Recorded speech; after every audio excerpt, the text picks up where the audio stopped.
आज के व्याख्यान में हम जहांगीरकालीन स्थापत्य कला के बारे में अध्ययन करेंगे। जहांगीर के काल में सबसे पहले जो निर्माण कार्य हुआ वो अकबर का मकबरा था। हालांकि अकबर का मकबरा आगरा के पास सिकंदरा में स्थित है और इस अकबर के मकबरे की योजना स्वयं अकबर ने बना ली थी, किंतु इसका निर्माण बाद में जहांगीर के काल में हुआ। सिकंदरा स्थित इस अकबर के मकबरे में चारों कोने में 4 सफ़ेद संगमरमर की मीनारें बनी हैं। ये मीनारें किसी मुग़लकालीन मकबरे में सर्वप्रथम मीनारें हैं। सबसे पहले मकबरे में मीनार हमें कहाँ मिलती है? अकबर के मकबरे में, सिकंदरा स्थित। ये मकबरा एक बाग में स्थित है। और एक और विशेषता है इसकी कि जैसे 4 कोनों में 4 सफ़ेद संगमरमर की मीनारें तो हैं, लेकिन साथ ही साथ ये मकबरा गुंबद विहीन है और पिरामिड के आकार का है। यह एकमात्र मकबरा है जिसमें गुंबद का प्रयोग नहीं हुआ है। ये अकबर का मकबरा बौद्ध शैली के अधिक नज़दीक है। इसके बाद जहांगीर के काल में एतमादुद्दौला का मकबरा भी बनाया गया। एतमादुद्दौला जो था वो नूरजहाँ का पिता था। मिर्ज़ा गियास बेग इसका नाम था, लेकिन एतमादुद्दौला की उसे उपाधि दी गई थी। इसका निर्माण नूरजहाँ ने अपने पिता की स्मृति में करवाया था और ये मुग़ल काल का पहला पूर्ण संगमरमर का बना मकबरा है। और पहली बार मुग़ल काल के भवनों में पिट्राड्यूरा कला का प्रयोग इसी एतमादुद्दौला के मकबरे में हुआ है। कल पढ़ा था हमने पिट्राड्यूरा कला किसे कहते हैं। संगमरमर के ऊपर हीरे जवाहरातों की जो जड़ावट होती है, या संगमरमर के ऊपर जो बहुमूल्य पत्थरों की जो जड़ावट होती है, वो पिट्राड्यूरा कहलाती है। तो पिट्राड्यूरा कला का सबसे पहले उपयोग एतमादुद्दौला के मकबरे में ही हमें मिलता है। इसके पहले राजस्थान में उदयपुर के गोल मंडल के निर्माण में 1600 ईस्वी में पिट्राड्यूरा का प्रयोग किया गया था। तो ये एतमादुद्दौला का मकबरा पूर्ण संगमरमर का बना पहला मकबरा है मुग़ल काल का, और नूरजहाँ ने अपने पिता एतमादुद्दौला की स्मृति में करवाया था। फिर जहांगीर के काल में जहांगीर का मकबरा, जिसकी योजना स्वयं जहांगीर ने अपने जीवन काल में बना ली थी और नूरजहाँ ने इसे पूरा करवाया, ये लाहौर में रावी के तट पर शाहदरा में स्थित है।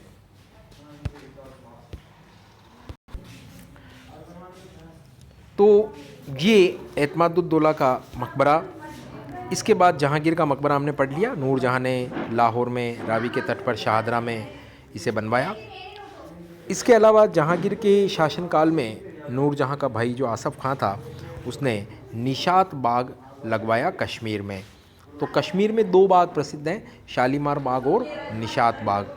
तो निशात बाग जो है वो नूरजहाँ के भाई आसफ़ खां ने लगवाया था। शालीमार बाग जहांगीर ने कश्मीर में शुरू करवाया और पूरा करवाया शाहजहाँ ने। तो शालीमार बाग तो जहांगीर ने इसकी निर्माण कार्य को शुरू किया और शाहजहाँ ने पूरा किया। तो शालीमार बाग के निर्माण में जहांगीर और शाहजहाँ दोनों का योगदान।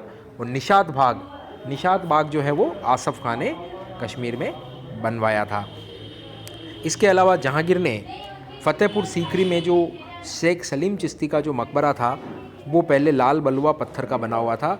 उसको जहांगीर ने लाल बलुआ पत्थर के स्थान पर संगमरमर के सफ़ेद पत्थर लगाकर उसका पुनर्निर्माण करवाया। अब मुग़ल काल की जो प्रमुख इमारतें हैं, एक टेबल हम देख लेते हैं। मुग़ल काल की अन्य प्रमुख इमारतों को हम देखें तो उनके वास्तुकारों का देखें हम तो एक टेबल आपको बताई जा रही है। हुमायूं का मकबरा, इसका वास्तुकार मीरत मिर्ज़ा गियास था। आगरे के किले का वास्तुकार कासिम खां था। फ़तेहपुर सीकरी का किला बहाउद्दीन जो वास्तुकार था उसकी देखरेख में बना। ताजमहल वो उस्ताद ईसा खां और उस्ताद अहमद लाहौरी। इसमें उस्ताद अहमद लाहौरी तो वास्तुकार था, जिसको नादिरुल असर की उपाधि शाहजहाँ के द्वारा दी गई, और आर्किटेक्ट तो उस्ताद अहमद लाहौरी था वास्तुकार तो, और उस्ताद ईसा खां प्रमुख कारीगर था जिसने उस आर्किटेक्ट के देख रेख में इसका निर्माण करवाया। दिल्ली के लाल किले के जो प्रमुख वास्तुकार थे हमीद एवं अहमद। तो ये टेबल भी आप थोड़ी ध्यान रखें, आपके लिए फ़ायदेमंद है। फिर शाहजहाँ के समय का स्थापत्य अगर हम देखें तो शाहजहाँ के समय का जो शासनकाल है वो भारतीय वास्तुकला के इतिहास में स्वर्ण युग के नाम से प्रसिद्ध माना जाता है। शाहजहाँ एक महान निर्माता था और सफ़ेद संगमरमर से शाहजहाँ को विशेष लगाव था, अतः उसके काल में अधिकांश इमारतें सफ़ेद संगमरमर से ही बनाई गई। कलाविद पर्सी ब्राउन कहते हैं कि जिस प्रकार अगस्टस जो रोमन सम्राट था उसने रोम को ईंटों का बना हुआ पाया और संगमरमर का छोड़ के गया, उसी प्रकार शाहजहाँ ने मुगलकालीन भवनों को लाल पत्थर से बना हुआ पाया था और फिर वो सफ़ेद संगमरमर का उनको छोड़ करके गया। अब शाहजहाँ ने कहाँ कहाँ निर्माण कार्य करवाया? एक तो उसने आगरा के लाल किले में निर्माण करवाया जो अकबर के समय में बन चुका था आगरा का लाल किला। एक दिल्ली का लाल किला शाहजहाँ ने बनवाया था और दिल्ली के लाल किले में भी शाहजहाँ ने कई निर्माण कार्य करवाए। तो सबसे पहले हम आगरा का लाल किला जो अकबर ने बनाया था, उस आगरे के लाल किले में शाहजहाँ ने क्या क्या इमारतें बनवाई उसको देखते हैं। तो शाहजहाँ ने सबसे पहले 1628 में आगरे के लाल किले में दीवाने आम बनवाया सफ़ेद संगमरमर से। तो आगरा के लाल किले में जो ये दीवाने आम सफ़ेद संगमरमर से बनाया, ये सफ़ेद संगमरमर से बनी शाहजहाँ के काल की पहली इमारत थी 1628 में। इसी दीवाने आम में शाहजहाँ ने तख्ते ताउस भी रखवाया। इसी दीवाने आम में तख्ते ताउस पर बैठकर शाहजहाँ शाही दरबार लगाता था। तख्ते ताउस जो था ये तख्ते ताउस जो था ये मयूर सिंहासन के नाम से भी जाना जाता है। इसमें लकड़ी के तख्ते को मयूर का आकार देकर उस पर मयूर के मोर के पंखों के विभिन्न रंगों के मिलते जुलते माणिक्य, मोती और हीरे जवाहरात आदि लगाए गए थे। उसका बनाने का जो श्रेय है शाहजहाँ के समय में मयूर सिंहासन को, वो जाता है शाहजहाँ का जो शाही सुनार था बेबादल खां, उसको जाता है। उस बेबादल खां ने उस समय की 1 करोड़ रुपए की लागत से ये विश्व प्रसिद्ध मयूर सिंहासन बनवाया था। शाही सुनार का नाम ध्यान रखेंगे, बेबादल खां, जिसकी देखरेख में ये शाहजहाँ ने मयूर सिंहासन बनवाया, जिसको तख्ते ताउस भी कहा जाता है। और बाद में 1739 ईस्वी में इस तख्ते ताउस को नादिर शाह ने जब दिल्ली पर आक्रमण किया तो वो इसे लूट करके ले गया अपने साथ ईरान की तरफ। ईरान का नेपोलियन कहा जाता है नादिर शाह। उसके बाद में ये दीवाने आम में रखा जाता था तख्ते ताउस। दीवाने आम 1628 में शाहजहाँ ने आगरा के लाल किले में बनवाया था सफ़ेद संगमरमर से। 1637 में आगरा के लाल किले में शाहजहाँ ने दीवाने खास बनवाया, जहाँ गुप्त मंत्रणा होती थी। दीवाने आम में तो खुला दरबार लगता था, दीवाने खास में गुप्त मंत्रणा होती थी। इसके अलावा आगरे में लाल किले में अकबर ने 1654 में सफ़ेद संगमरमर से बनी हुई एक मोती मस्जिद भी बनवाई, जो आगरे के किले की सभी इमारतों में सबसे सुंदर मानी जाती है। इसके अलावा शाहजहाँ ने आगरे के लाल किले में मुसम्मन बुर्ज का भी निर्माण करवाया। ये मुसम्मन बुर्ज वही जगह है, इसे शाह बुर्ज भी कहा जाता है। जब शाहजहाँ अपने शासनकाल के अंतिम वर्षों में जब 1658 में बीमार पड़ा तो उसके पुत्र औरंगजेब ने उसको सिंहासन से बेदखल कर दिया और उसे कैद करके इसी शाह बुर्ज में या मुसम्मन बुर्ज में उसे रखा था। वहाँ से बैठा बैठा शाहजहाँ ताजमहल को निहारते हुए अपने दिन व्यतीत करता था। इसके अलावा शाहजहाँ ने आगरे के लाल किले में संगमरमर का एक जरोखा दर्शन नामक स्थान भी बनाया, जिसके जरोखे में वो खड़ा होकर के अपनी प्रजा को दर्शन देता था। सूर्योदय के बाद जनता को कुछ समय के लिए दर्शन देता था प्रतिदिन शाहजहाँ। खास महल भी उसने वहाँ आगरा के लाल किले में बनवाया। इसके अलावा आगरा के लाल किले में उसने अंगूरी बाग, शीश महल, मच्छी भवन और नगीना मस्जिद भी बनवाई। आगरा के लाल किले में एक जामा मस्जिद, ध्यान दीजिए, मोती मस्जिद तो सफ़ेद संगमरमर से शाहजहाँ ने बनाई 1654 में, और एक आगरा में जामा मस्जिद का निर्माण शाहजहाँ की बड़ी पुत्री जहाँ आरा ने करवाया। ये भी आगरा के लाल किले में स्थित है। ताजमहल जो शाहजहाँ की प्रिय पत्नी मुमताज़ महल का स्मारक है, मकबरा है। ये ताजमहल शाहजहाँ के समय की सबसे श्रेष्ठ इमारत मानी जाती है। मुमताज़ महल का मूल नाम अर्जुमंद बानो बेगम था और उसकी स्मृति में ये मकबरा शाहजहाँ ने आगरा में यमुना नदी के दाहिने किनारे पर 1631 में बनाना शुरू किया और 22 वर्ष बाद 1653 में 9 करोड़ रुपए की लागत से ये ताजमहल बनकर तैयार हुआ। कलाविद हेवेल कहते हैं कि ताजमहल भारतीय नारीत्व की साकार प्रतिमा है, और ये भी कहा उन्होंने, हेवेल ने, कि यह एक ऐसा आदर्श विचार है जो स्थापत्य कला से नहीं बल्कि मूर्ति कला से संबंधित है। ताजमहल को मूर्ति कला से संबंधित बताया है कलाविद हेवेल ने। ताजमहल का जो मुख्य वास्तुकार था उसका नाम अहमद लाहौरी था, और इस अहमद लाहौरी को शाहजहां ने नादिरुल असर की उपाधि दी थी, जबकि प्रधान मिस्त्री जो ताजमहल का था उसका नाम था उस्ताद ईसा खां। ताजमहल का जो गुंबद है वो कंदाकार है, प्याज के आकार का गुंबद है, और ये उत्कृष्ट गुंबदों में से एक गुंबद माना जाता है। और ताजमहल का निर्माण हुमायूं के मकबरे से प्रेरित था। जिस प्रकार हुमायूं के मकबरे का गुंबद श्वेत संगमरमर से बना है, उसी प्रकार ताजमहल तो पूरा ही श्वेत संगमरमर से बना है। पिट्रा ड्यूरा कला का विस्तृत प्रयोग हमें ताजमहल में ही दिखाई देता है।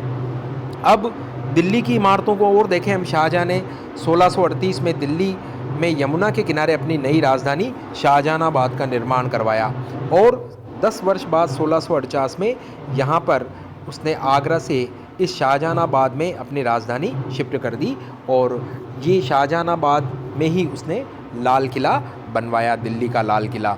ये नई राजधानी में लाल बलुआ पत्थर से निर्मित लाल किले का निर्माण हमीद अहमद नामक जो शिल्पकार था, वास्तुकार था, उसकी देखरेख में हुआ। हमीद और अहमद ये दो इसके प्रमुख वास्तुकार थे। शाहजहां ने दिल्ली में जो लाल किला बनवाया ये 1648 ईस्वी में बनकर तैयार हुआ, और उसके बाद ही 1648 में ही राजधानी शाहजहां ने आगरा से दिल्ली शिफ्ट कर दी। दिल्ली के लाल किले में शाहजहां ने दीवाने आम बनवाया। ये तख्ते ताउस बाद में आगरा से उसने यहाँ शिफ्ट कर दिया था। तख्ते ताउस मैंने बताया था आपको, तख्ते ताउस के बारे में। ये बेबादल खां की देख रेख में बनवाया था 1 करोड़ रुपए की लागत से। तो ये विश्व प्रसिद्ध तख्ते ताउस यहीं पर उसने दिल्ली के लाल किले के दीवाने आम में रखवाया था, और वहीं पर बैठकर शाहजहां न्याय करता था। और पहले जैसा मैं जिक्र कर चुका हूँ कि 1739 में दिल्ली पर जब नादिर शाह ने आक्रमण किया तो वो इस तख्ते ताउस को दिल्ली के लाल किले से दीवाने आम से अपने साथ ले गया। दीवाने आम में एक रंग महल की जाली भी प्रसिद्ध स्थान है, जहाँ पर न्याय की तराजू बनी हुई है, जो कि यूरोपीय प्रभाव से युक्त दिखाई देती है। दीवाने आम में ये न्याय की जो तराजू है ये एक चित्र है जो रंग महल की जाली के ऊपर बना हुआ है। ये दीवाने आम के कुछ चित्रों का विषय फ्लोरेंस नाइटिंगेल से भी संबंधित माना जाता है। दीवाने खास ये दिल्ली के लाल किले में ये वो इमारत है जिसकी छत चांदी की बनी हुई है, और उस चांदी की छत पर सोने और अन्य बहुमूल्य पत्थरों की सजावट की गई थी। दीवाने खास में लिखा था कि अगर दुनिया में कहीं स्वर्ग है तो यही है, यही है, यही है। अमीर खुसरो का ये शेर था। बाद में जब नादिर शाह ने दिल्ली पर 1739 में आक्रमण किया और बाद में मराठों और जाटों के दिल्ली पर आक्रमण हुए, तो दीवाने खास की जो ये चांदी की छत थी उसको आक्रमणकारी अपने साथ तोड़ करके ले गए, और उस पर जो सोने और बहुमूल्य पत्थरों की जड़ावट की गई थी उसको भी नष्ट कर दिया गया। तो दीवाने खास ये दिल्ली के लाल किले में शाहजहां ने बनवाया था, और दिल्ली के लाल किले में जो सम्राट का हरम था वो रंग महल कहलाता था। इसके अलावा हीरा महल, मोती महल और नौबत खाना ये दिल्ली के लाल किले की अन्य इमारतें शाहजहां के द्वारा बनवाई गई। और दिल्ली की जामा मस्जिद जो है वो शाहजहां ने 1644 ईस्वी में लाल किले के पास बनवाई थी। ये दिल्ली की जामा मस्जिद का द्वार जो है बड़ा विशाल है, और मीनारें ऊंची है, और गुंबद इसका बड़ा विख्यात है। शाहजहां ने लाहौर के किले में भी दीवाने आम, शाह बुर्ज, शीश महल, नौलखा महल और ख्वाबगाह का निर्माण करवाया। औरंगजेब के समय की देखें हम तो औरंगजेब ने स्थापत्य कला की ओर ज़्यादा ध्यान नहीं दिया, अतः उसके समय में मुग़ल स्थापत्य कला पतन की ओर अग्रसर हो गई। लेकिन उसके समय में कुछ इमारतें बनी। दिल्ली का जो लाल किला था उसमें उसने पूर्ण संगमरमर से बनी हुई एक मोती मस्जिद बनवाई। ध्यान रखना आप, आगरा की मोती मस्जिद तो शाहजहाँ ने आगरा के लाल किले में बनवाई, और दिल्ली की जो मोती मस्जिद है वो औरंगज़ेब ने दिल्ली के लाल किले में बनवाई थी। इसके अलावा औरंगज़ेब ने लाहौर में बादशाही मस्जिद का भी निर्माण करवाया, और 1679 में औरंगाबाद के अंदर औरंगज़ेब ने अपनी प्रिय बेगम रबिया उद दुर्रानी की स्मृति में एक मकबरा बनाया, जो बीबी का मकबरा के नाम से प्रसिद्ध है। और ये बीबी का मकबरा ताजमहल की फूहड़ नकल माना जाता है। जिस प्रकार शाहजहाँ ने अपनी पत्नी अर्जुमंद बानो बेगम या मुमताज़ महल की स्मृति में मकबरा बनाया था ताजमहल, उसी प्रकार औरंगज़ेब ने भी अपनी प्रिय पत्नी रबिया उद दुर्रानी की स्मृति में मकबरा बनाया, जिसे बीबी का मकबरा कहा जाता है 1679 में औरंगाबाद में। तो ये दक्षिण का ताजमहल भी इस बीबी के मकबरे को कहा जाता है, लेकिन इतना खूबसूरत नहीं है जितना कि शाहजहाँ का ताजमहल। अब मुग़ल उद्यानों की बात करें तो बाबर ने आगरा में आराम बाग लगवाया, जहांगीर ने श्रीनगर में शालीमार बाग बनवाया जिसे शाहजहाँ ने पूरा करवाया, और निशात बाग जो था वो आसफ़ खान ने श्रीनगर में बनवाया था, ये शाहजहाँ के समय में बना था। पिंजौर गार्डन औरंगज़ेब ने बनवाया, चश्मा ए शाही बाग शाहजहाँ ने बनवाया, और एक शालीमार बाग लाहौर में भी बनवाया गया शाहजहाँ के द्वारा। तो श्रीनगर का शालीमार बाग तो जहांगीर ने बनवाया, और लाहौर में जो शालीमार बाग था वो शाहजहाँ ने बनवाया था। तो यहाँ पर मुग़ल वास्तुकला का जो अपना टॉपिक है वो समाप्त होता है। अगले व्याख्यान में हम मुग़लकालीन चित्रकला के बारे में और साहित्य की प्रगति के बारे में अध्ययन करेंगे। धन्यवाद।